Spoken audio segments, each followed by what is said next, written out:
रंगदार रंगदारों के भतार होवे राजा। लोग नया पवनता रंगदार रंगदारों के भतार होवे राजा हो।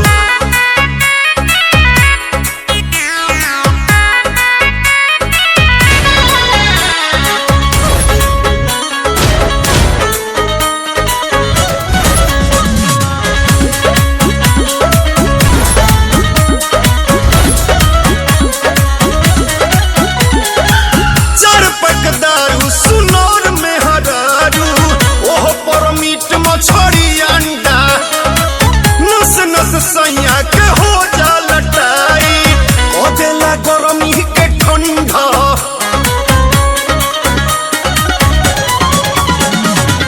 चार पैक दारू सुनोर में हरारू ओह पर मीट मछड़ी अंडा नस नस सैया के हो जा लटाई ओ देला गरमी के ठंडा।